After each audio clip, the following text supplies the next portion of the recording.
ہم وہی کہیں گے جو ہمارا دین ہم کو بتاتا ہے.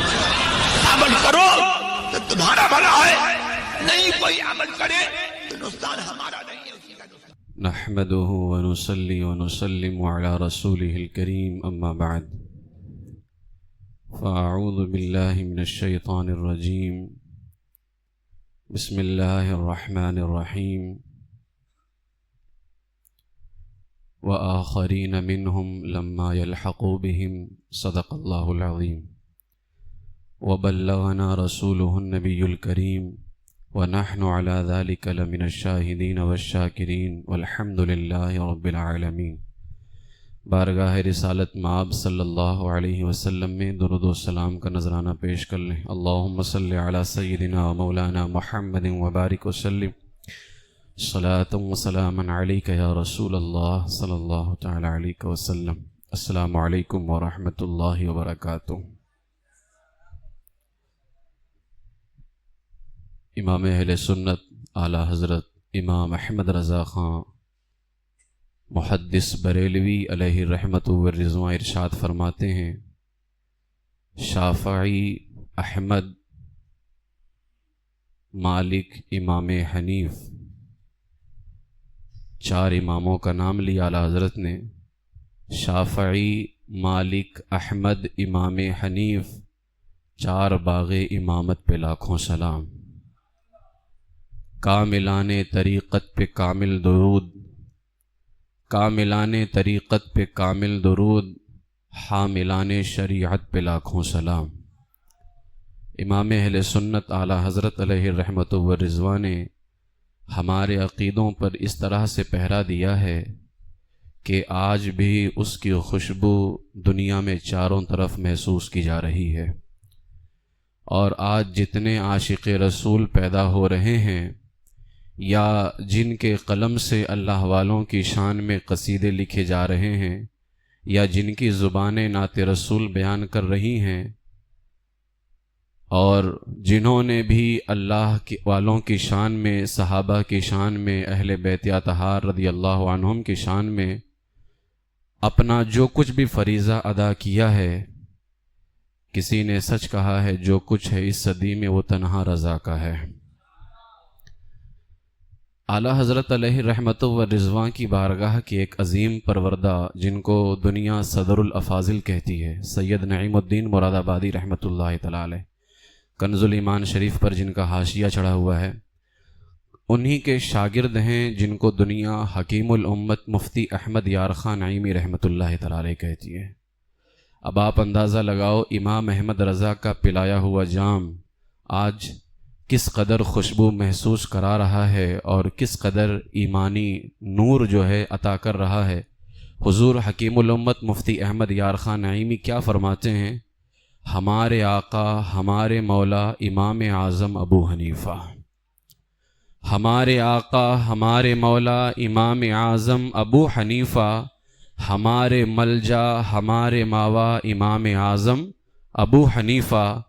زمانے بھر میں یعنی سب لوگوں نے اور ہر جگہ زمانے بھر میں بہت تجسس کیا ولیکن یعنی بہت غور کرنا چاہا، بہت ڈھونڈنا چاہا. تجسس کہتے ہیں ڈھونڈنے کو. زمانے بھر میں بہت تجسس کیا ولیکن ملا نہ کوئی امام تم سا امام اعظم ابو حنیفہ. تمہارے آگے تمام عالم نہ کیوں کریں زانوئے ادب خم، یعنی خم کہتے ہیں جھکانے کو. امام اعظم کے سامنے سارے علماء اپنے زانوں کیوں نہ جھکائیں. فرماتے ہیں تمہارے آگے تمام عالم نہ کیوں کریں زانوئے ادب خم. اگر یہاں صرف عالم کی بات کریں تو صرف علماء ہوں گے، لیکن اگر اسی عالم کو عالم پڑھا جائے تو اس میں علماء اور عوام دونوں شامل ہو جائیں گے. اور امام اعظم کے سامنے صرف عالم ہی اپنا زانو نہیں جھکاتا ہے بلکہ پوری دنیا آج ان کے سامنے اپنے زانوں کو جھکاتی ہے. اس لیے ہم اس کو عالم پڑھنے کے بجائے عالم بھی پڑھتے ہیں. تمہارے آگے تمام عالم نہ کیوں کرے زانوئے ادب خم کہ پیشوایان دین نے مانا امام اعظم ابو حنیفہ. نہ کیوں کریں ناز اہل سنت کہ تم سے چمکا نصیب امت، سراج امت ملا ہو تم سا امام اعظم ابو حنیفہ. ہوا اولو الامر سے یہ ثابت کہ تیری اطاعت ضروری واجب. جو یہ غیر مقلد اہل حدیث کہتا ہے کہ صرف اللہ اس کے رسول کی پیروی، اللہ کی پیروی اس کے رسول کی پیروی تو ہے ہی، لیکن قرآن شریف میں اللہ تعالیٰ نے کیا فرمایا؟ یا ایھا الذین آمنو، اے ایمان والو، اطیعوا اللہ، اطاعت کرو اللہ کی، واطیعوا الرسول، اور اطاعت کرو رسول کی، واولی الامر منکم، اور جو تم میں اولو الامر ہیں ان کی اطاعت کرو. یہ اولو الامر کون ہے؟ اللہ تو ہو نہیں سکتا، اس لیے کہ اللہ نے پہلے ہی بیان کر دیا اپنے بارے میں. یہاں اولو الامر سے مراد رسول ہو نہیں سکتے، اس لیے کہ اللہ نے ان کا بھی ذکر کر دیا، اطیعوا اللہ واطیعوا الرسول، اللہ کی اطاعت کرو، رسول کی اطاعت کرو. تو یہاں اولو الامر سے مراد کون ہے؟ محدثین، مفسرین، علماء فرماتے ہیں کہ یہاں اولو الامر سے مراد فقہا کی جماعت ہے، وہ علماء کی جماعت ہے جن کی پیروی کا اللہ تعالیٰ حکم عطا فرما رہا ہے. تو یہ غیر مقلد اہل حدیث صرف اور صرف گمراہی پھیلانا ان کا کام، صرف اور صرف امت کے اندر انتشار پیدا کرنا ان کا کام. اور یہ اللہ کا حکم ہے اطاعت کرو، یہ امر ہے، حکم ہے، اور یہ واجب کے معنی کے اندر ہے. تو اللہ اس کے رسول کی ہی اطاعت ہے. لیکن یہاں علماء فرماتے ہیں کہ یہاں ایک میں نقطہ بھی بتاتا چلتا ہوں. یہاں لفظ اطیعو جو ہے، اللہ نے تین ذات کی اطاعت کا حکم دیا نا یہاں پہ، اللہ کی، رسول کی، اولو الامر کی. لفظ اطیعو دو جگہ لایا گیا، اطیعوا اللہ و اطیعوا الرسول. و اولی الامر پہ اطیعو کیوں نہیں لایا گیا ہے؟ اللہ کی اطاعت کرو ہونا چاہیے، جیسے اس کے بعد رسول کی اطاعت کرو، پھر لفظ اطیعو لا کر کے ہونا چاہیے وَأَطِيعُوا أُولُو الْأَمْرِ مِنْكُمْ، اور اولو الامر کی اطاعت کرو. لیکن یہاں اللہ تعالیٰ نے دو جگہ لفظ اطیعو بیان کیا، اطیعوا اللہ وَأَطِيعُوا الرسول، اس کے بعد میں سیدھا کہا وَأُولِي الْأَمْرِ مِنْكُمْ. کیوں؟ اس کی وجہ یہ ہے کہ اللہ اور اس کے رسول کے علاوہ جتنے لوگ ہیں ان کی پیروی اس وقت تک کی جائے گی جب تک وہ ان باتوں کا حکم دیں گے جن باتوں کا حکم اللہ نے دیا ہے، رسول نے دیا ہے. اس لیے کہ آپ دیکھ لیں، اللہ تبارک و تعالیٰ نے اپنے محبوب کو مکمل اختیار عطا فرمایا. حضور علیہ الصلاۃ والسلام کو یہ اختیار تھا کہ نہیں کہ وہ حرام چیز کو حلال فرما دیں؟ سونا حرام تھا مردوں کے لیے استعمال کرنا، لیکن حضرت سراقہ کے لیے حلال کر دیا. اس طرح کی بے شمار مثالیں احادیث طیبہ کے اندر ہیں.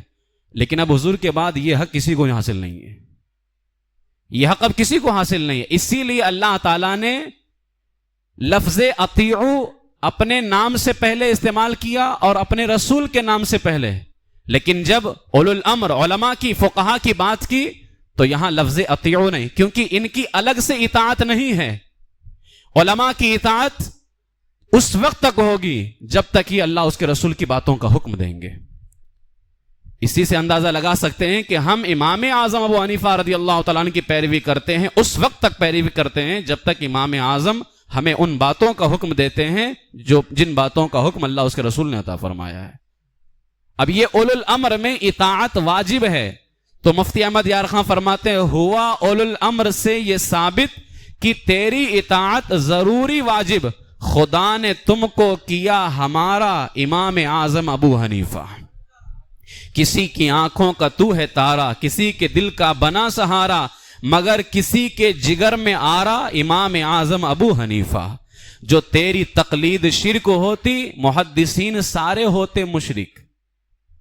سارے محدثین جتنے امام اعظم کے جو ہے غلاموں میں آتے ہیں، امام بخاری، امام شافعی کی تقلید کرتے ہیں. اور غیر مقلد اہل حدیث کہتا ہے کہ تقلید شرک ہے. تو تقلید کرنے والا کیا ہوا؟ مشرکی تو ہوا.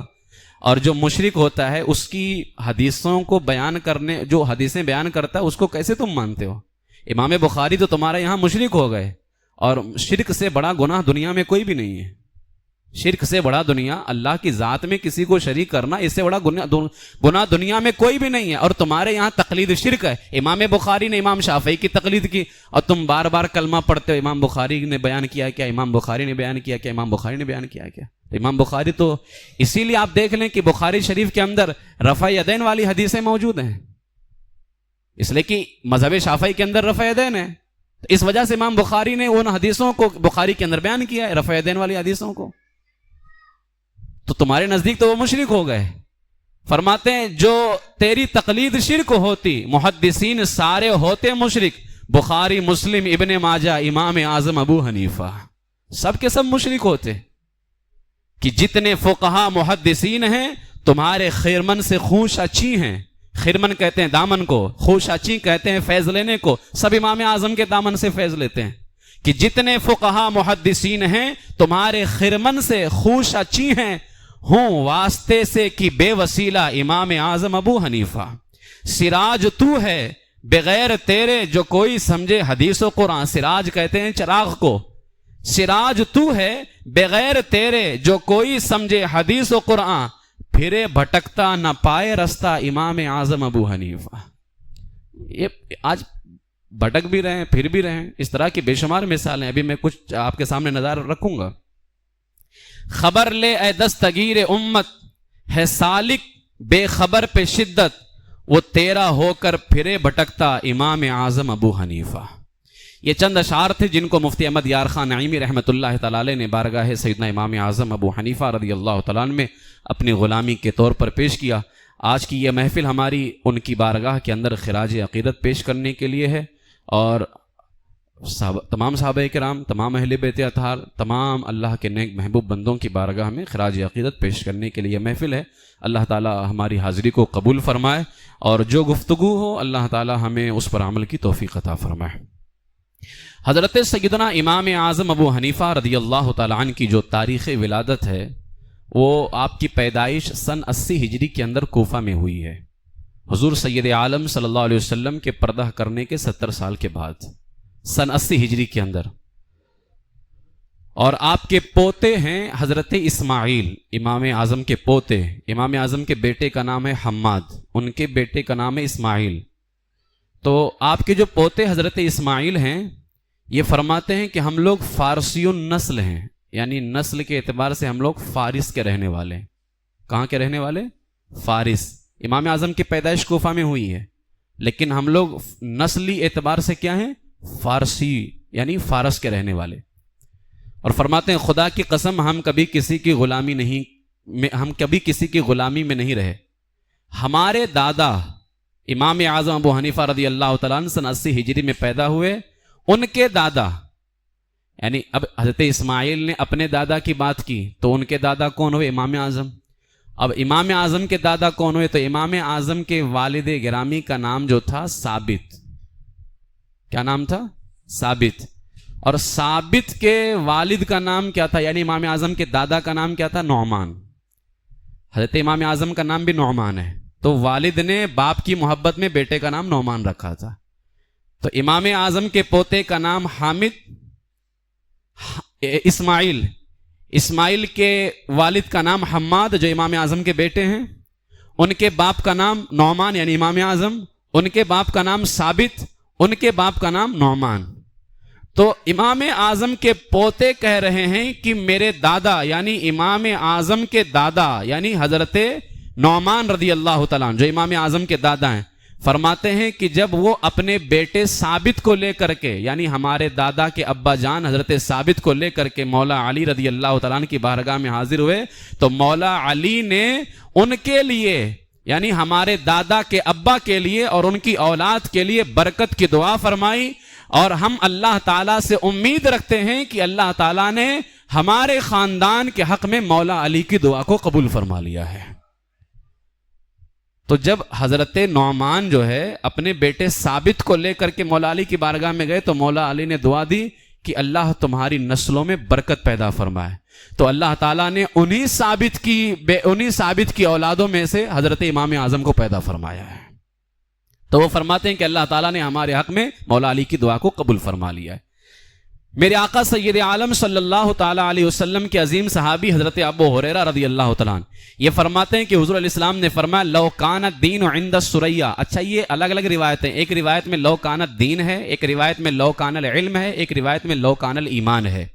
فرماتے ہیں کہ اگر دین ثریا ستارے پر بھی چلا جائے، رجل من فارس او قال من ابناء فارس حتی یتناولہ، فرماتے ہیں کہ اگر دین یا علم یا ایمان ثریا ستارے پر بھی پہنچ جائے تو فارس کے اندر پیدا ہونے والا ایک شخص اس کو وہاں سے بھی لے کر کے آ جائے گا. اور فارس کے کون ہیں؟ حضرت امام اعظم ابو حنیفہ رضی اللہ تعالیٰ عنہ. اب اجلہ محدثین نے اس حدیث مبارکہ کے اندر وہ فارس میں پیدا ہونے والا، فارس کا رہنے والا کون سا شخص ہے، تو اجلہ محدثین فرماتے ہیں یہاں مراد امام اعظم ابو حنیفہ رضی اللہ تعالیٰ عنہ کی ذات ہے. اور امام جلال الدین سیوطی علیہ الرحمہ نے بھی فرمایا کہ یہاں مراد امام اعظم ابو حنیفہ رضی اللہ تعالیٰ عنہ کی ذات ہے.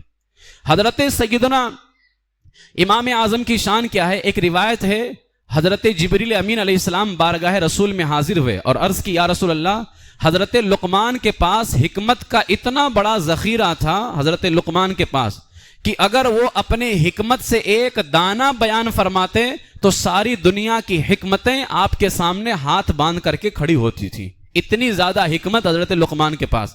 تو یہ جب میرے آقا نے سنا تو میرے آقا کو خیال آیا کاش میری امت میں کوئی ایسا شخص ہو جو لقمان کی حکمت کا سرمایہ ہو. تو حضرت جبریل دوبارہ حاضر ہوئے اور عرض کیا رسول اللہ، آپ کی امت میں ایک ایسا مرد ہوگا جو حکمت کے خزانے سے ہزاروں حکمتیں بیان کرے گا. وہ حکمت کے خزانے سے ہزاروں حکمتیں بیان کرے گا اور آپ کی امت کو آپ کے احکام سے، آپ کے پیغام سے آگاہ کرے گا. میرے آقا علیہ الصلوۃ والسلام نے جب اتنا سنا تو حضرت انس کو بلایا، صحابی رسول جو حضور کے خادم ہیں، انہیں بلایا اور بلانے کے بعد میں فرمایا اے انس اپنا منہ کھولو. جب حضرت انس نے اپنا منہ کھولا تو ان کے منہ میں میرے آقا علیہ السلام نے اپنا لعاب دہن ڈال دیا، لعاب دہن ڈالا اور وصیت کی کہ سنو ابو حنیفہ کے منہ میں یہ لعاب دہن ڈال دینا، یہ لعاب دہن ابو حنیفہ کے منہ میں ڈال دینا. امام اعظم ابو حنیفہ رضی اللہ تعالیٰ عنہ کے حوالے سے آتا ہے کہ امام اعظم نے 17 صحابہ کی زیارتیں فرمائی ہیں، لیکن اختلاف ہے کہ فلاں کی زیارت کی ہے کہ نہیں، لیکن سب کا اتفاق ہے کہ امام اعظم نے کسی اور کی زیارت کی ہو یا نہ کی ہو، حضرت انس کی زیارت ضرور فرمائی ہے. اس لیے کہ حضور علیہ السلام نے فرمایا تھا کہ یہ وصیت ہے اور یہ امانت ہے اور یہ ان کے منہ میں ڈال دینا. حضور علیہ الصلوۃ والسلام کی یہ امانت امام اعظم رضی اللہ تعالیٰ عنہ کو ملی حضرت انس رضی اللہ تعالیٰ عنہ کے واسطے سے. شیخ عبدالحق محدث دہلوی فرماتے ہیں کہ حضرت کعب ابن احبار رضی اللہ تعالیٰ عنہ فرماتے ہیں کہ اللہ تعالیٰ نے جو توریت موسیٰ علیہ السلام پر نازل فرمائی اس میں یہ بات ملتی ہے کہ اللہ تعالیٰ نے توریت کے اندر فرمایا تھا کہ میرے محمد کی امت میں ایک نور ہوگا جس کی کنیت ابو حنیفہ ہوگی، جس کی کنیت ابو حنیفہ ہوگی. علماء فرماتے ہیں کہ یہ لقب سوائے امام اعظم کے کسی کا نہیں ہوا ہے. جس کو دنیا نے یہ لقب دیا اسی کو سراج الامہ یعنی امت کا چراغ کہا جاتا ہے، یعنی امام اعظم ابو حنیفہ رضی اللہ تعالیٰ عنہ. امام اعظم ابو حنیفہ رضی اللہ تعالیٰ عنہ کے حوالے سے میرے آقا علیہ الصلوۃ والسلام کا ایک اور فرمان ہے، امام ابن حجر مکی نے اس کو بیان کیا. میرے آقا علیہ الصلوۃ والسلام نے فرمایا تھا دنیا کی خوبصورتی سن 150 ہجری کے اندر ختم ہو جائے گی، یعنی اٹھا لی جائے گی. جو دنیا کی زینت ہے، دنیا کی خوبصورتی، میرے آقا نے فرمایا اس کو 150 ہجری کے اندر اٹھا لیا جائے گا. اس حدیث کی شرح کے اندر شمس الائمہ امام کردری رحمت اللہ تعالی علیہ نے فرمایا کہ سن 80 ہجری کے اندر پیدا ہونے والی ذات امام اعظم کی اور امام اعظم کا انتقال سن 150 ہجری کے اندر میں ہوا ہے. سن 150 ہجری میں امام اعظم کا انتقال ہوا اور میرے آقا علیہ الصلوۃ والسلام نے برسوں پہلے فرما دیا تھا کہ دنیا کی زینت، دنیا کی خوبصورتی سن 150 ہجری کے اندر اٹھا لی جائے گی. تو علماء فرماتے ہیں کہ حضور علیہ الصلوۃ والسلام نے امام اعظم کو دنیا کی زینت قرار دیا کہ جب تک یہ باقی ہیں دنیا کی زینت باقی ہے، جس دن یہ اٹھا لیے جائیں گے اس دن دنیا کی زینت اٹھا لی جائے گی. تو میرے عزیزو ہم فخر کریں کہ ہم کس امام کی پیروی کرتے ہیں، کس امام سے ہمارا دامن جو ہے، کس امام سے ہم جو ہے فیض حاصل کرتے ہیں اور ان کے دامن اطہار سے ہم جو ہے برکتیں حاصل کر رہے ہیں. وہ امام اعظم ابو حنیفہ رضی اللہ تعالیٰ عنہ. امام ابو یوسف رحمۃ اللہ تعالیٰ علیہ فرماتے ہیں، جو امام اعظم کے شاگرد ہیں، فرماتے ہیں میں نے خود امام اعظم سے سنا. امام اعظم فرما رہے تھے کہ میں اپنے والد کے ساتھ حج پہ گیا سن 93 ہجری کے اندر 93. فرماتے میں حج پہ گیا، اس وقت میری عمر 16 سال کی تھی، امام اعظم کی عمر 16 سال. فرماتے میں نے ایک بوڑھے شخص کو دیکھا کہ ان پر لوگوں کا ہجوم تھا مکے کے اندر. تو امام اعظم کہتے ہیں میں نے اپنے والد سے پوچھا کہ یہ بوڑھے شخص کون ہے؟ انہوں نے فرمایا کہ یہ رسول اللہ کے صحابی ہیں اور ان کا نام عبداللہ بن حارث ہے. امام اعظم کہتے ہیں جب میں نے سنا تو میں نے کہا کہ میں بھی ان کے پاس جاتا ہوں، مجھے بھی ان سے کچھ پوچھنا ہے. میرے والد نے کہا ان کے پاس حدیثیں ہیں جو انہوں نے رسول اللہ سے سنی ہیں. تو امام اعظم نے کہا مجھے بھی ان کے پاس لے چلو، مجھے بھی رسول اللہ کی حدیث سننی ہے، ان سے مجھے بھی حضور کی حدیث سننی ہے. فرماتے ہیں چنانچہ وہ مجھ سے آگے بڑھے اور لوگوں کو چیرتے ہوئے یہاں تک کہ امام اعظم فرماتے ہیں کہ میں اس بوڑھے شخص کے قریب یعنی حضرت عبداللہ کے قریب پہنچ گیا اور میں نے ان سے سنا. اس وقت وہ حدیث بیان کر رہے تھے کہ حضور نے فرمایا من تفقہ فی دین اللہ کفاہ اللہ. جو رسول پاک علیہ السلام نے فرمایا جس نے دین کی سمجھ حاصل کر لی اس کی فکروں کا علاج اللہ تبارک و تعالیٰ فرماتا ہے. یعنی فقہ حاصل کرنا. اور امام اعظم سے بڑا فقی دنیا میں کوئی نہیں ہے. امام اعظم فرماتے میں نے سب سے پہلی حدیث جو صحابی رسول سے سنی وہ فقہ کے حوالے سے سنی ہے اور مکہ کے اندر سنی. شارح بخاری فرماتے ہیں کہ امام اعظم ابو حنیفہ رضی اللہ تعالیٰ عنہ کو یہ شان حاصل ہے کہ امام اعظم کے زمانے کے اندر اور چاروں ائمہ جو گزرے ہیں ان میں سے یہ شان کسی کو حاصل نہیں. نہ امام اوزاعی کو حاصل، نہ سفیان ثوری کو حاصل، کسی کو حاصل نہیں. یعنی تابعی بننے کا شرف جس نے صحابہ کا دیدار کیا، نہ امام شافعی نے دیدار کیا، نہ امام احمد ابن حنبل نے دیدار کیا، نہ امام مالک نے دیدار کیا ہے. چاروں اماموں میں سے جس ذات نے صحابہ کا دیدار کیا ہے وہ صرف اور صرف حضرت امام اعظم ابو حنیفہ رضی اللہ تعالیٰ عنہ. امام اعظم کو یہ شان حاصل ہے. حضرت امام اعظم نے کتنے صحابہ کا دیدار کیا ہے؟ تو روایتوں میں حضرت امام جلال الدین سیوطی نے کچھ 7 صحابہ کرام کا ذکر فرمایا. حضرت انس بن مالک، عبداللہ ابن حارث، جابر ابن عبداللہ، معقل ابن یسار، واصلہ ابن اسقع، عبداللہ ابن انیس، حضرت عائشہ بنت عز. اور امام اعظم نے حضرت انس سے صرف زیارت نہیں کی، حضرت انس سے 3 حدیثیں روایت کی ہیں، حضرت واصلہ سے 2 حدیثیں، حضرت جابر سے، حضرت عبداللہ سے، حضرت عائشہ سے. اور سیدنا یہ حضرت عائشہ کوئی اور ہے، یہ سیدنا صدیق اکبر کی بیٹی نہیں ہے. ان سے اور سیدنا عبداللہ سے ایک حدیث روایت کی ہے. یعنی امام اعظم ابو حنیفہ رضی اللہ تعالیٰ نے اتنا علم حاصل کیا کہ آپ نے صحابہ کرام سے علم حدیث کو سیکھا. اب یہ غیر مقلد اہل حدیث کا، یہ اہل حدیث نہیں، اہل خبیث ہے یہ. اب یہ کہتا ہے کہ امام اعظم کو صرف 4-5 حدیثیں آتی تھی اور امام اعظم صحابہ سے علم حدیث حاصل فرما رہے ہیں. صحابہ تو اپنے مولویوں سے حاصل کرے تو تجھے کئی ایک حدیثیں آتی ہیں، اور جو امام اعظم صحابہ سے حدیث حاصل کریں ان کو صرف 4-5 حدیثیں آتی ہوں گی.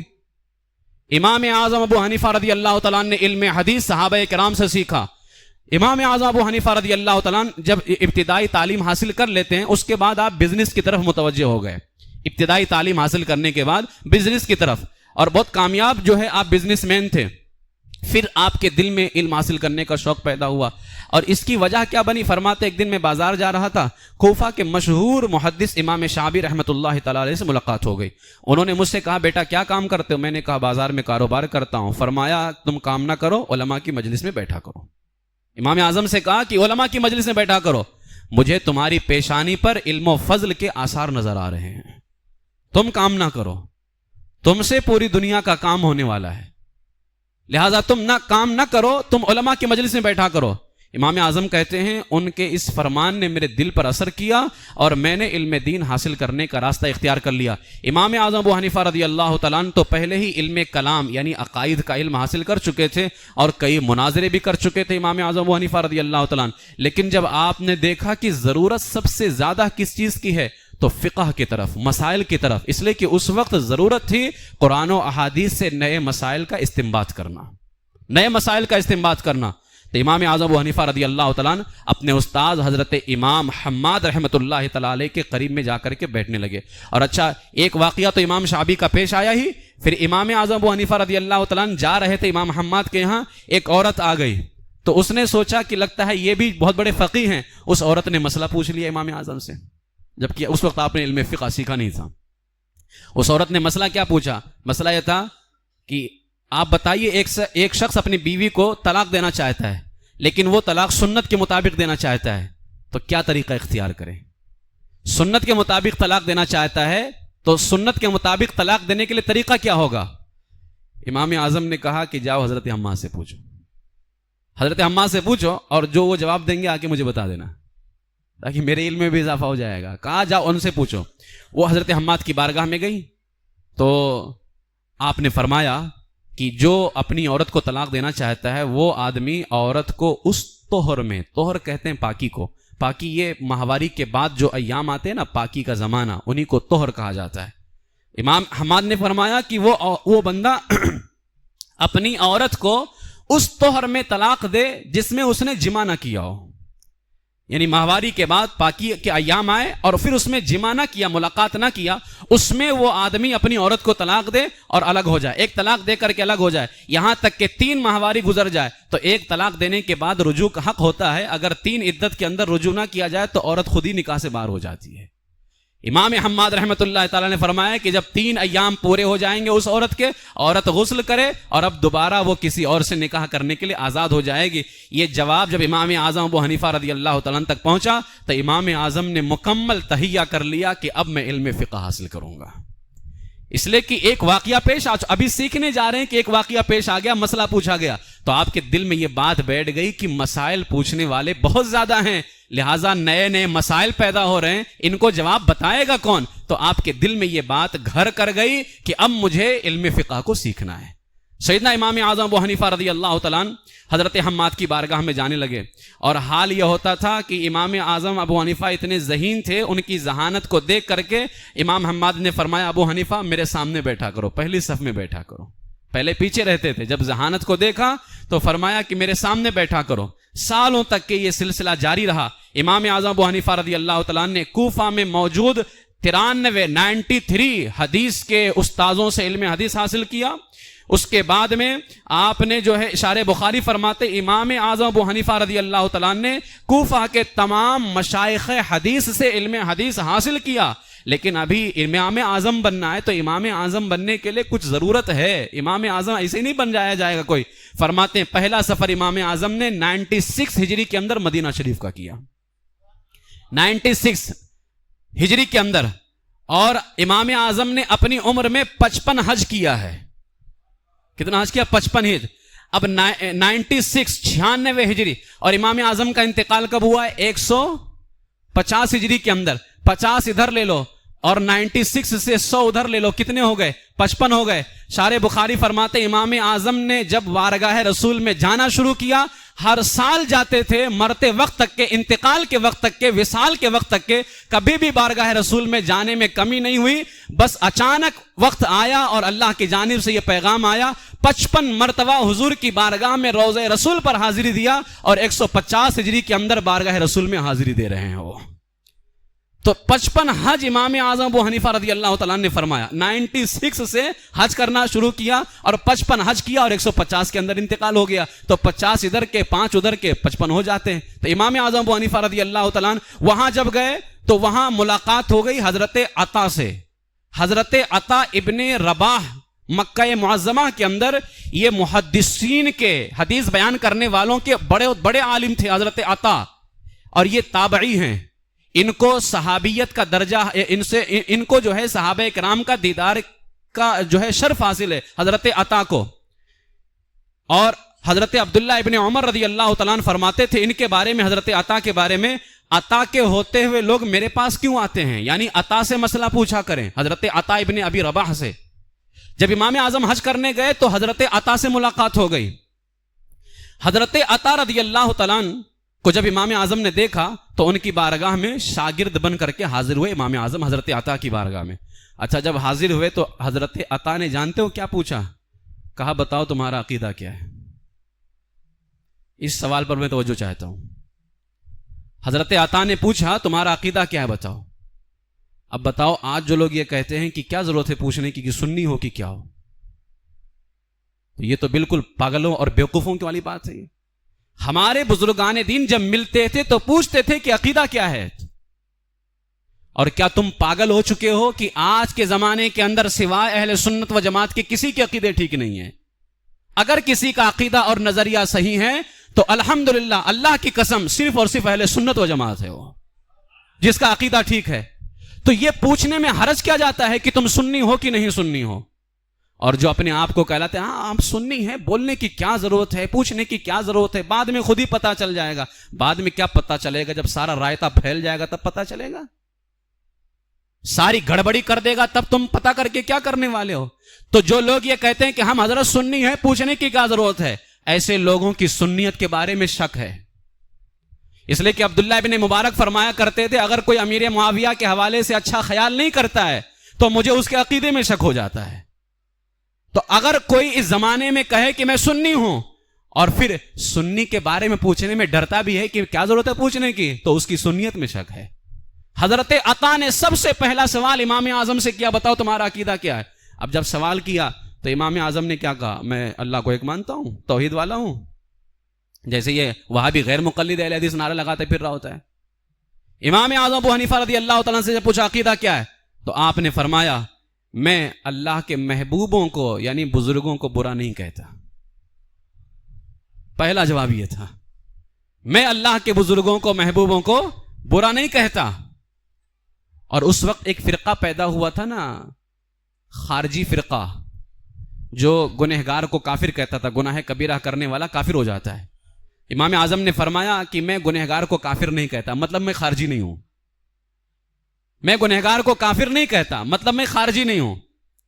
اس کے بعد میں فرمایا میں ایمان بالقدر رکھتا ہوں، یعنی تقدیر پر ایمان رکھتا ہوں. معتزلہ اس وقت فرقہ ظاہر ہو چکا تھا، یہ تقدیر کا انکار کرتا تھا.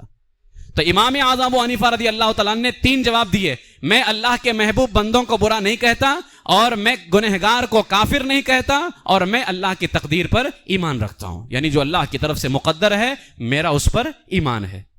حضرت امام اعظم نے جب یہ جواب دیا تو حضرت عطا نے یہ نہیں پوچھا اللہ کو مانتے ہو کہ نہیں، ایک فرمایا ٹھیک ہے اب تم میری شاگردی میں آنے کے لائق ہو، اب تم میرے شاگرد بن سکتے ہو.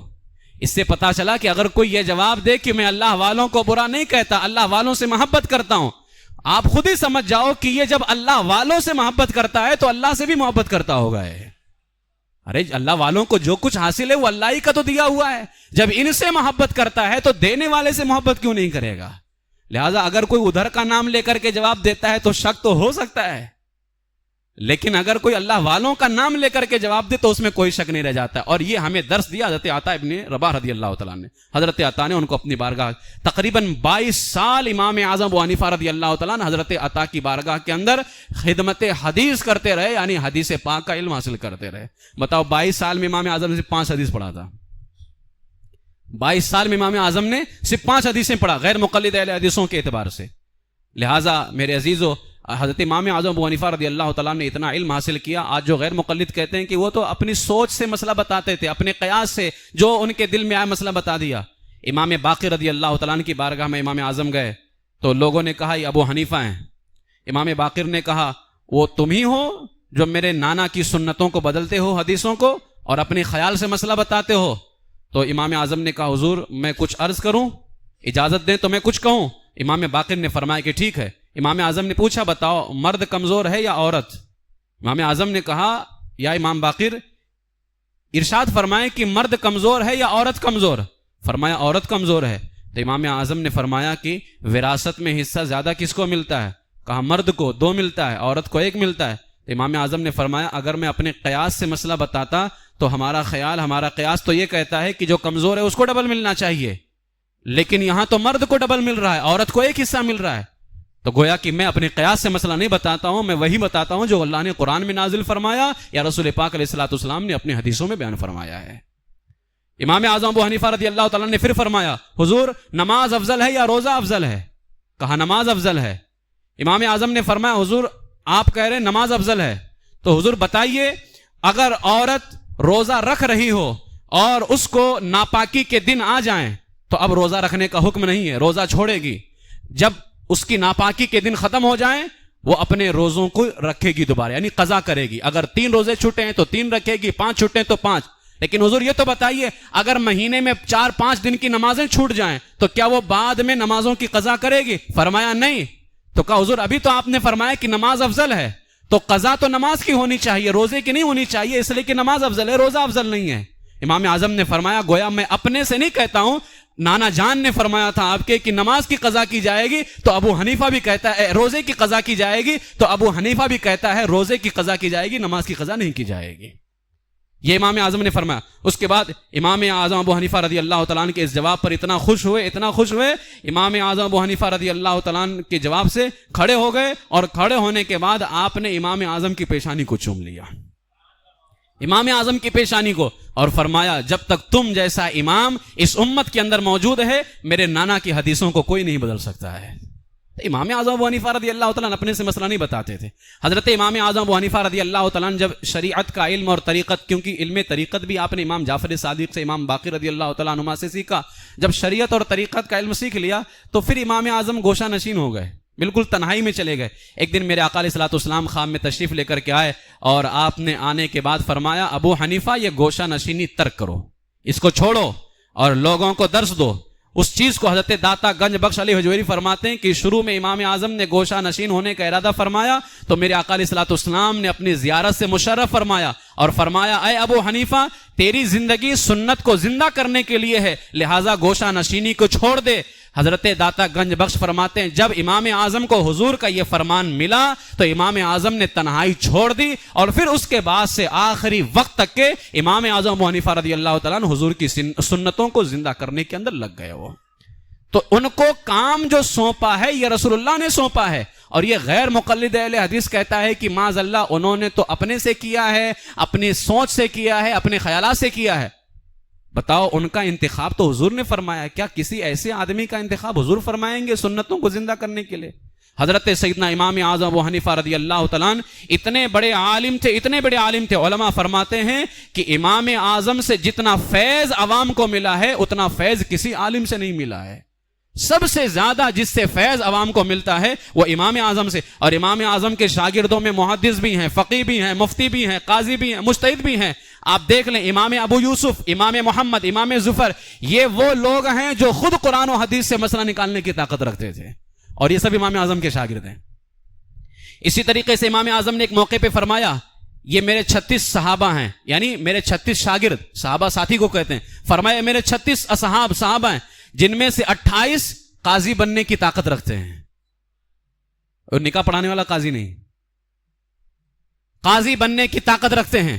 اور فرمایا 6 افراد تو ایسے ہیں جو آج کے دور میں مفتی بننے کی طاقت رکھتے ہیں. اور فرمایا جبکہ میرے 2 شاگرد امام ابو یوسف اور امام ظفر یہ تو اتنے قابل ہیں کہ یہ قاضیوں اور مفتیوں کو باادب بنانے کی طاقت رکھتے ہیں. یہ امام اعظم ابو حنیفہ رضی اللہ تعالیٰ عنہ کے شاگردوں کی شان ہے.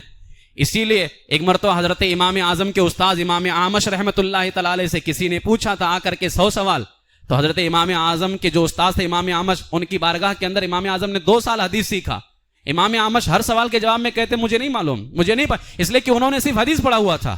امام اعظم کے استاد سے سوال کیا، 100 سوال کیے، امام اعمش نہیں بتا سکے. جب وہ شخص خاموش ہوا امام اعظم نے کہا حضور اگر آپ اجازت دیں تو میں اس کے 100 سوالوں کا جواب دیتا ہوں، اس کے 100 سوالوں کا جواب دیتا ہوں. امام اعمش نے کہا جواب دیجئے.